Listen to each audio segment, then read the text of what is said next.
Buckle up for a video full of firsts. This is my first look at a bike from Wallke, my first time riding an all-wheel drive e-bike, my first e-bike with a battery this large, and also my first e-bike that crosses the 34 mile per hour mark with me on it. A lot of firsts for one bike, and let me state before I get into all the details that I have not been paid, and this bike gets donated to a local nonprofit on behalf of Wallke once I'm finished with this video.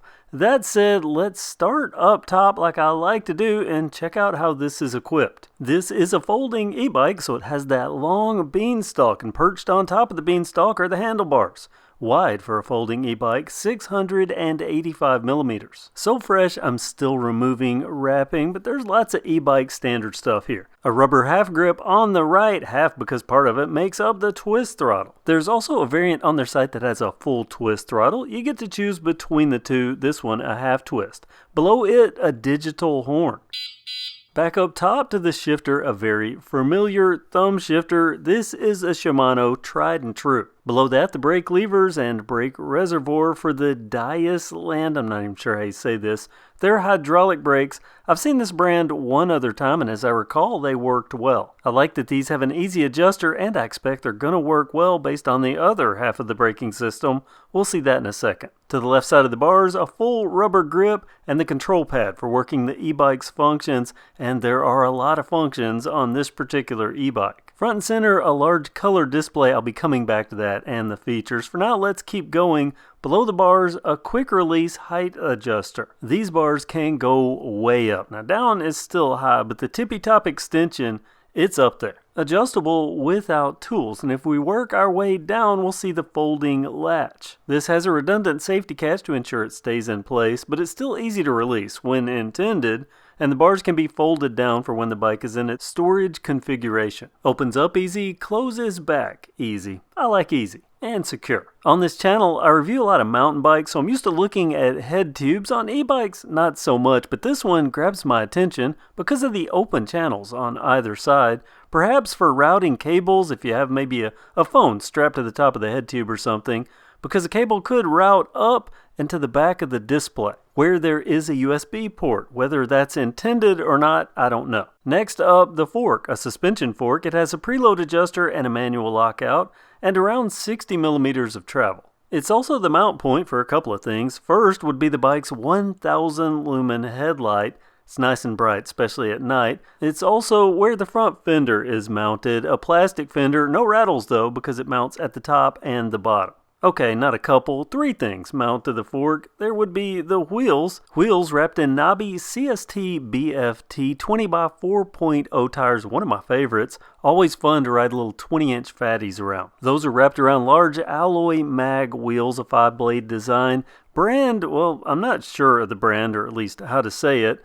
The look, though, that's good. It's also unique because of this, the front motor. I said this was all-wheel drive. Two wheels, that means they both have to have a motor, and the motor up front, 1000 watts and 85 newton meters of torque. Here's proof, it's connected, wired right up to the top. An e-bike is first and foremost a bicycle. That means it needs to have a basic bike drivetrain, at least part of it, and that kicks off with pedals. These are folding pedals. Every bit counts when minimizing space. The pedals are connected to alloy crank arms mated to a single large chainring, 52 tooth I believe. More standard bike stuff at the back, like the derailleur. It's a Shimano Tourney, the most used model for street e-bikes. They're used a lot because they work, and this one shifts through 7 speeds, part of a 7-speed Shimano freewheel. Behind that, the rear motor, the second motor, this one also 1000 watts, but this rear motor has more torque, 95 newton meters. A theoretical combined torque of 180 newton meters, we'll come back to that. I just realized something, dual motors, wait, this is a dual, because front and rear motors, there's also a front and a rear suspension. And this rear suspension, that's dual too, dual rear shocks. What's the count? Dual. We'll add another one because there's dual seats. The rear seat and the bike's main saddle. A wide comfort saddle, dual springs, nice and soft, and then back behind it, on top of the rack, another seat, also soft. And I've already lost count, but I think that might make 5. We'll add another set of dual to that. We saw the headlight Well, there's a tail light as well, and this tail light is also a functional brake light. And the running light on it, check this out, the Wallke brand makes up the running light. How cool is that? Well, and technically, fenders, I won't call that dual because fenders is a plural word. One note, the rear seat can be removed to make it just a rear rack at the back. And that rack is part of the bike's frame, and per the website, this is a patented design, and I gotta say, it's impressive. Now, folding bikes, not known for their looks, more for functionality, but this one, in the folding e-bike world, not really bad, definitely looks well made, and I like the small details they added to it. And this has pivot points. It's a true dual shock, dual suspension frame. And of course, other than being folding, the obvious large feature of this frame is the battery that is housed within it. A large single battery for the model that I have. It includes a keyed lock, and the key must be in it to operate. Unlock it, and it can be removed. How with this seat in the way though? Well, the seat has a latch. It lifts up for easy access. Removal, pretty simple. Unlock and pull up. Now, I'm not gonna lie, this is a heavy battery, but that's because it's packed full of power. It's also large, but again, large battery, lots of power. How much power is that? Well, for this battery, 60 amp hours. That's 2,880 watt hours of juice. Here's a look at the battery labeling, a quick shot of the guide rails that are built into the battery's alloy housing. The top and bottom of the battery are plastic. Here's the locking pin to secure the battery when it's in the frame. And here's the cradle and the rails it slides in on, all metal. A very robust setup. Robust, a good word, because installation, like I said, this battery is heavy, but it's easy to insert. It glides into place. From there, it's plug and go, but that's not all. Because this is a folding e-bike, it's common that there is a battery in the tube up front. Say top tube, but it's the only tube. On this one, I noticed what looked like a charge port and an open slot that's usually for the securing pin on the battery. Well, guess what? There's an optional second battery available for this bike that bumps the combined amp hours up to 82 amp hours. That's a lot of battery on a folding e-bike, and speaking of folding, this is how it works. Unlatch and it hinges open. The other fold point is at the bars with the latch we saw earlier with the two folded and the pedals collapsed. This is the folded configuration.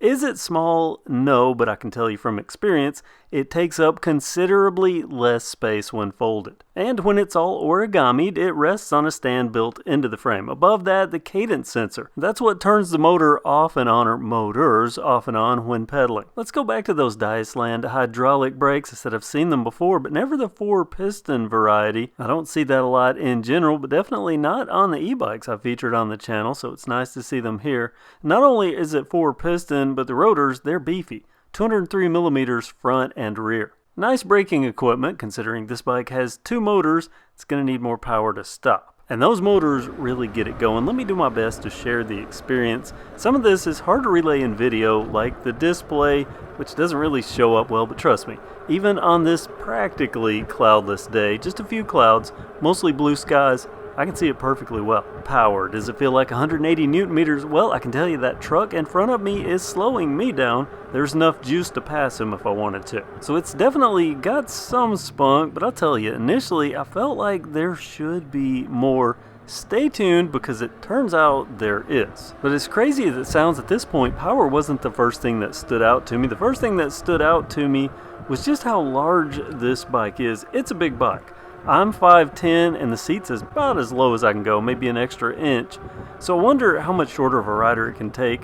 Turns out there's pretty good range, but it does feel like a big bike, and it is a big bike. Cadence also important to me on hub drive e-bikes with the cadence sensor, and this one, it has a nice on-off with the cadence. Some bikes have a lag. When you quit pedaling and the motor quits putting out power, and that can be disconcerting. This one, no, it's very fast. As soon as I quit pedaling, it quits putting out power, and these brakes, nice and quiet, nice and smooth, as they should be. And going back to size just for a bit, we know this is a physically large bike. It's also a heavy bike.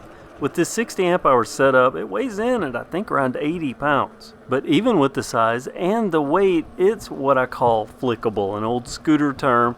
It's easy to dart around. It's also comfortable and smooth. Sometimes those things don't happen, especially on folding e-bikes.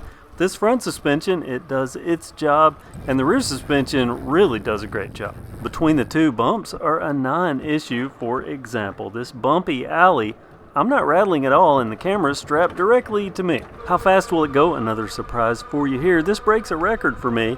I hit top speed on flat ground of 34 miles per hour. And that was with throttle, as you can see. But I said I would come back to that torque. While I could get there, it just didn't feel like the bike. Well, it just didn't feel like dual motors to me. It felt like a single motor. Then I started wondering why there was only one red circle on the little display. It has wheels, and only one was red. Had I have paid attention to the instructions like I should have, I would have learned what it took me a few minutes to figure out.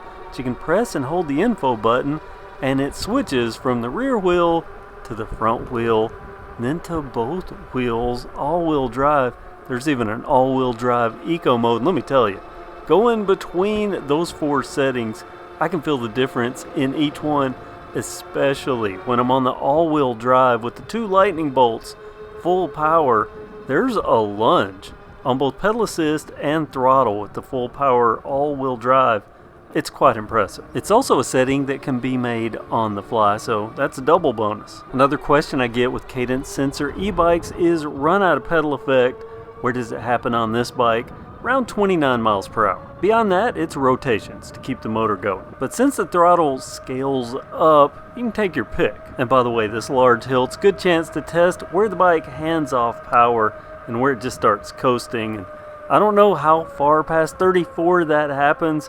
Right at about 35, I think, but 37 was my top speed, and I tested the brakes coming down a hill from 37, no problems at all, comfortably stopping the bike, easily stopping the bike. They would lock up the wheels if I needed. How safe is front-wheel drive on a bike? I decided to test it out on some loose gravel with starts at max throttle and also max pedal assist, complete traction with both. Now I did find a patch of sand, and there I could get the front wheel to spin a bit, so note if you're a sand rider. It seemed to me that dual motors, if they weren't synced and you started taking turns at speed, there could be some sort of an odd feeling. Well, that doesn't happen on this bike. It's all smooth. Another thing Wallke got right is the throttle. A lot of e-bikes have throttles that are kind of on and off, these half twist throttles. This one, even in dual motor mode, which is a lot of power, I'm able to throttle down to single-digit speeds with ease and stay in complete control. Low speed throttling and accurately being able to stay at, say, 6 miles per hour, unheard of. Well, not anymore because I can do it on this Wallke. What about hill climbing? Always a test, always do it on this hill. And this is where the torque will shine, right? Well, yes, but with an asterisk. Climbs are great. Throttle only, I was able to crest the hill at 17 miles per hour. I'm going to keep talking and let you see it as it happens, but I have a lot to explain here. 17 miles per hour actually puts this up at the top when you're considering that I'm doing this at throttle only. Most of the bikes are pedal assist. It's definitely in the top too. Pedal assist actually gives me an extra mile per hour, almost 2 miles per hour, so it's definitely a good hill climber, and that's due to the torque. Remember, I said the combined torque was 180 Newton meters, but the realistic torque, well, that's not combined. I always thought you should just average the two and get a respectable 90 Newton meters. But then I feel the difference riding this bike with the rear motor or riding it with the front motor, and then when I have both on and there's so much more power, maybe they're right when they say the combined torque is 180 Newton meters, because it's definitely a powerful bike. What about the range? How far will this bike go with all that power? Well, that gets a little complicated too, because at the time I'm making this video, I've put over 170 miles on this bike, and I've charged it 4 times, but those charges were not out of necessity because the bike has such good range that my butt wears out of ability to be on a saddle faster than this battery runs out of juice. I've returned home with about 50% power on every ride. My lowest threshold was 42%, and I got 29 miles at throttle only out of that. And I came back with the battery reporting 42% remaining. I'm feeling pretty confident that at throttle only, I should be able to get 40 plus miles per charge even at max assist. So I'm thinking maybe this would be considered an 80+ mile capable bike with the lower pedal assist settings and maybe running the front motor. The complicated part as far as range claims go is your mileage may vary, your terrain could vary. They don't make any claims on their site, at least that I could find. They do have other info there though, important stuff like the UL listing, UL 2849 certification. They show the patented dual battery, dual suspension frame stripped down. It's pretty sexy. The 2,280 watt hours, check. Now that's not counting the 82 amp hour option. The all-wheel drive, check. 34 to 35 miles per hour, that matches my testing. And the app, the only thing that I didn't show you, this bike can be used with an app and it can be activated with Apple's Find My.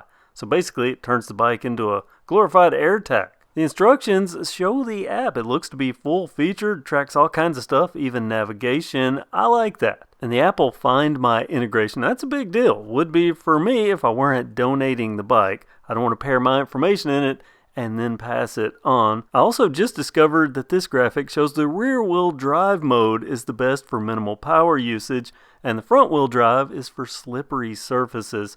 So note that if you ride one of these bikes or buy one of these bikes. A couple of more notes from the site. The battery is IP65 waterproof, and it says the brakes have a 65-inch stopping distance, but they don't give the speed at which that stop was initiated. But I can tell you from my ride experience that these brakes are powerful. But the biggest thing from their site is the sales and the current sale.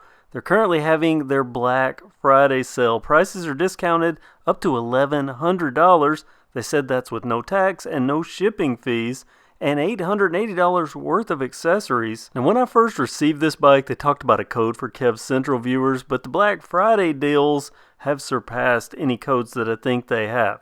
So what I'm going to do is I'm going to put a link down in the description to the Black Friday deals, and post Black Friday, I'm going to see if they'll give me a code that gives KevCentral viewers the best possible deal, and I'll try to keep that updated. So if you're catching this before Black Friday, want to check out those sales, post Black Friday, be sure you check the link in the description, or you can just go to their website and look things up, but I'm hoping there'll be a code down there post Black Friday. Before I wrap up this video, I want to go over two things. First, the display. Here's the boot sequence. It's washed out on camera until I turn the headlamp on. Then you can see the colors and the usual display stuff, miles per hour, odometer, max and average speed, a trip odometer. There's also a trip timer and the 5 pedal assist modes. This is a little hard to see, but in the upper left-hand corner, you'll see a little icon flash. I think that's for the app, the Bluetooth, and the Apple Find My. Upper right-hand corner, battery charge state, and the middle top is the headlight. Now let's get to the bike icon. I want to show you what it looks like cycling between the wheel motor settings. Here is the rear motor only. A long press of the info button switches to the front motor only. Long press again, dual motors, max all-wheel drive. Another press, all-wheel drive, but eco mode all-wheel drive. Second and final detail I want to briefly cover, unboxing and assembly, and marvel at this packaging. This box art is great. I appreciate the detail of ornate packaging. If a company cares enough to make the box look good, they're going to care about how well the product is protected that's in it. It's also rare to see a company that has an actual phone number and put it front and center. They even put plastic inserts in the handle holes so they don't rip while things are being carried. It's the little things. So the outside looks good on the inside too. Plenty of protective foam, maximum chances to receive a bike in perfect condition. A few assembly notes. First, I use the box as a protective coating to both protect the bike and the floor during assembly. I cut the sides, I flop it down, and I use that cardboard as a base. Note that some things are going to need to be connected. Wheels put on, handlebars inserted, zip ties cut. And these are large zip ties, so a cutter will be needed for that, not standard kitchen scissors. The rider bike saddle, the seat, that will need inserted, but like the bars, that's a quick release, so it's easy. Also, hiding in the box, I received a couple of accessories. There's a helmet and a bag. I'll come back to those. The literal accessory box has important bits. The manual, full color, I always appreciate that. full assembly instructions. Important because I had to reference it a couple of times during my assembly of the bike. Also in the box, the bike's headlight that will also need to be installed. Pedals, those will need installed. There are 2 open-end wrenches that are used in assembly, one of which can be used to put those pedals on, and a nice hex wrench set. Ball end, these are so nice, they might not make it to the donation. They might end up in my toolbox. The bike will already be assembled, so they won't be needed. This is the Charger Industrial, heavy-duty 7 amp with cooling fan. I'm not going to bore you with full assembly, but the basics, the beanstalk snaps into place, the handlebar assembly pushes into that. There's a flat end, so it can't be done wrong. As we saw in the feature rundown, it's also quick release, so no tools needed. Same for the seat. Then I got to this. Not only did I have to hunt down another wrench to get that packing block out and manipulate a heavy bike upside down.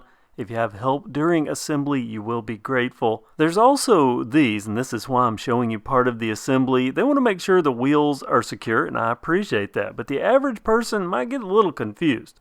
These are removed, the wheel goes in. The wheel and those retainers are both bolted in place. The rear fender comes pre-installed, the front fender will need to be installed. It's a bolt and a nut up top and a couple of bolts down low. No problem, except this is also where the headlight mounts. It's easy, it just takes a little patience. There's not a lot of wrenching room. Also for assembly is that rear seat. It sits on the rack and kind of tabs in, but then there's this one screw. And that one screw is on the underside, and it's at an odd angle. If you don't have a really long screwdriver, well, patience will be needed there too. The rest is all standard bike stuff. Put the pedals on, the wrenches are included for that. Put air in the tires, charge the batteries, and go. And now we're at the end of this review. My first experience with Wallke, and with an all-wheel drive e-bike. It was fun. If this bike appeals to you, be sure to check out the link in the description or head to their website for the Black Friday special. Or if this is after Black Friday, check the description to see if there are coupon codes. Now it's your turn to speak. Comment below with what you think about this bike. If you have any questions, get them in. I should have it for a few more days before it's donated. Thank you so much for watching. Subscribe if you haven't already, and have a great day. Oh wait, the accessories. This is the free helmet that came with the bike that I reviewed. This is not bad. It has an adjustable back, even has removable, washable Velcro inserts, lots of venting, and, well, whatever that says. And this is the bag. This is a B-Sole branded bag. Look at that. I think that might be partially insulated. The rear strip is reflective, and I think this mounts back here. I think maybe take the seat off, and it would mount there. It makes sense with the reflective strip being on the back. That's a really nice bag, and just a sample of the accessories. It says $880 worth of free accessories with that Black Friday special. Link down in the description, and that's the end of the video. Have a great day.